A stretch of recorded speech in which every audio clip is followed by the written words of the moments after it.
After we've ordered our RGPs for our patients, we then wait for the lenses to arrive from the manufacturers. We need to book our patient in for an assessment appointment to ensure that the visual acuity and the lens fit is as we expect it to be. In this section, we'll discuss visual acuity recording.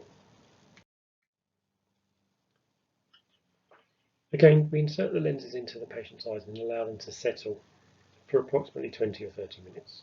This allows for this reflex tearing to diminish and allows us to be able to perform the checks that we need to do in an accurate manner.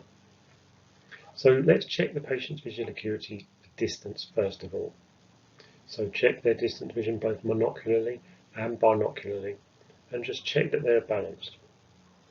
Also check the patient's near vision and record all their results on the patient's record card so that any patient that needs a further follow-up, we can see exactly what's happened on previous visits. Now it's best to record visual acuity before we start putting the patient onto the slit lamp. The bright lights that the slit lamp uses can cause after images, which we find can make it difficult to record accurately the visual acuity. So our overrefraction can be a very useful way to indicate how much we need to adjust the lens fit by. So if we observe the lens fit to be steep or flat, then by using the formula of 0.1mm change in BOZR is an 0.50 change in power, we can determine precisely how much we need to adjust the back optic zone radius by. For example, if the overrefraction is -1 and on observation we find that the lens is steep, we know that -1 equals approximately a 0.2mm change in back optic zone radius.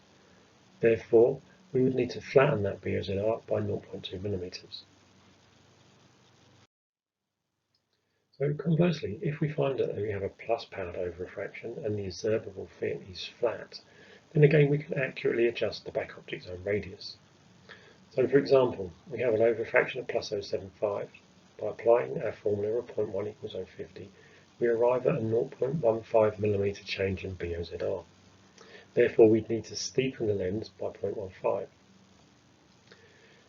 This is a very useful and accurate way of determining how much to adjust the BOZR by if you're not sure.